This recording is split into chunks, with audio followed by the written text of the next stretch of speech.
Hello বন্ধুরা, তোমরা কেমন আছো? আমি তো খুবই ভালো আছি। আজকে শুরু করছি একটা নতুন সয়াবিনের রেসিপি।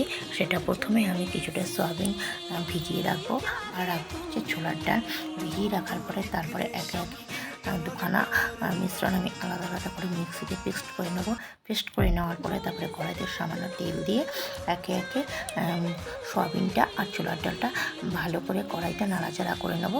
দিয়ে দেবো হচ্ছে নুন, হলুদ, আর দেবো হচ্ছে স্বাদ মতো হচ্ছে চিনি দিয়ে ভালো করে, আর দেবো হচ্ছে আদা, আর হচ্ছে কাঁচা লঙ্কা যে মিক্সিতে পেস্ট করে রেখেছিলাম সেটা দিয়ে দেবো। দিয়ে ভালো করে নাড়িয়ে একটা শুকনো দইয়ের মতো করবো, করে একটা থালার মধ্যে রেখে ওটাকে পিস পিস করে কেটে নেবো।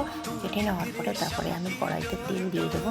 তেল গরম হয়ে গেলে তখন একে একে আমি পিসগুলো ছেড়ে দেবো। ছেড়ে লাল লাল করে ভেজে তুলে নেবো। তুলে নেওয়ার পরে তারপরে আমি কড়াইতে আর একটু তেল দিয়ে দেবো। তেল দেওয়ার পরে তারপরে আমি দিয়ে দেবো হচ্ছে জিরে, তেজপাতা, আর হচ্ছে গোটা গরম মশলা দিয়ে আমি আলু কেটে রেখেছিলাম সেই আলুগুলো দিয়ে দেবো। আর দেবো হচ্ছে টমেটো দিয়ে ভালো করে ভাজা ভাজা করবো। দেবো হচ্ছে নুন আর হলুদ, আর আদা আর কাঁচা লঙ্কা যে আমি বেটে রেখেছিলাম সেটা দেবো। আর দেবো হচ্ছে সামান্য একটা গুড়ের পাউডার দিয়ে ভালো করে নাড়াচাড়া করে আমি জল দিয়ে দেবো।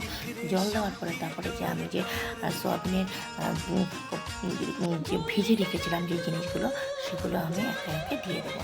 দিয়ে যখন ফুটে উঠবে তখন আমি নামানোর আগে সামান্য দিয়ে দেবো হচ্ছে একটুখানি ঘি। ঘি আর একটু গরম মশলা দিয়ে ভালো করে আমি নামিয়ে নেব। নামিয়ে নেওয়ার পরে তারপরে আমি গরম গরম পরিবেশন করব।